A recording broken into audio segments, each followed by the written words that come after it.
Are you ever curious about urban myths? Whether they are really real, or have you been told a lie that has gone on for centuries? Are you still unsure? We can help. This is the Urban Mythbusters podcast, and today we will investigate a Northeast legend that the people of Sunderland have believed for years. My name is Christian. And my name's Ryan. Now Ryan, have you ever heard about the Lambton Worm?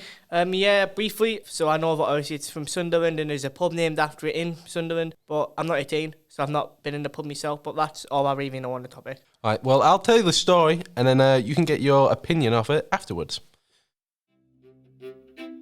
It begins with a rebellious little boy called John Lambton. John was the heir to the Lambton estate in County Durham, which means his family was quite rich. Well anyways, one day he decides not to go to church on a Sunday, which if you didn't know, that's the day Jesus was risen from. So back in them days, it was quite an important day. Anyways, instead of church, he decides to go fishing. But while going to the river to fish, an old man tells him that no good comes from missing church. Well, that's convenient. He already knew that. Well maybe, because after the bells of the church rang as it ended, he caught something. It was a worm, no bigger than a thumb, with 9 holes on each side of its salamander-looking head. So what the hell was it then? Well, John didn't know either, but he thought to himself that it resembled the devil. So by advice of the old man, he chucks it down a conveniently placed well and goes home. So that's it. He just goes home and forgets about it. Pretty much.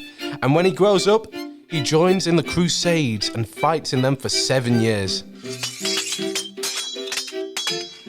And after them 7 years of fighting, he decides to come home, where he sees that his father's estate was almost destitute because of the worm that grew up in that well.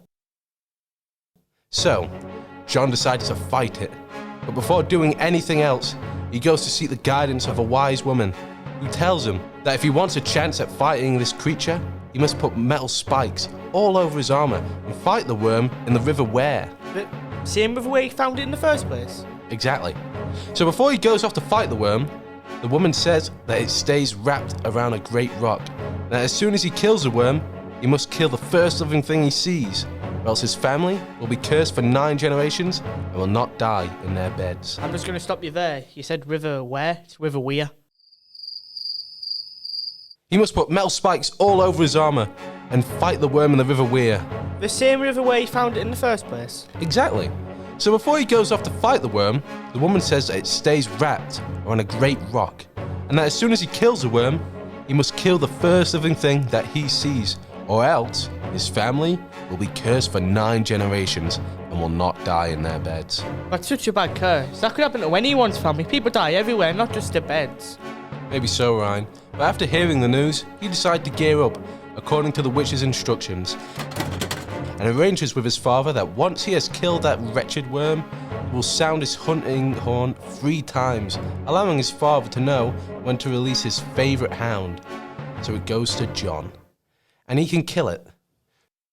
So John Lambton then goes into battle. He swings at it back and forth from side to side, but eventually the worm tries to crush him by wrapping him up in his coils. So he must be dead, right? No one can survive being crushed by a giant snake. I think you're forgetting something, mate. Well, what? What could it be? He's wearing spiked armour. And so when the worm curls up and cuts itself and pieces of the worm are ripped off and fall into the river, leaving the worm severely injured. And so, John Lambton finishes the worm off and sounds the horn 3 times to alert his father.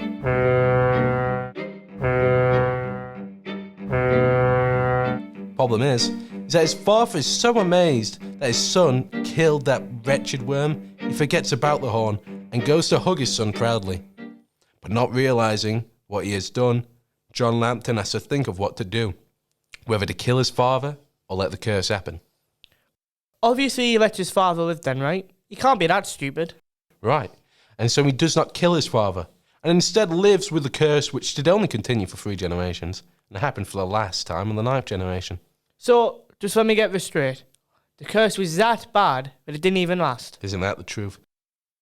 So what do you think? Is this evil worm real, or is it fake? Fake.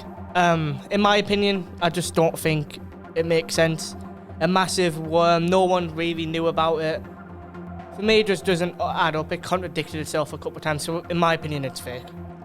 Well, at the beginning, I was hoping for it to be real, but after listening to the story, I mean, it just doesn't seem that real to me anymore, that a giant worm could even get that big in a well to begin with. So, this urban myth has been busted. Thank you for listening to the Urban Mythbusters podcast. We hope you have enjoyed listening, and make sure to stick around for episode 2, where we will be covering more urban myths.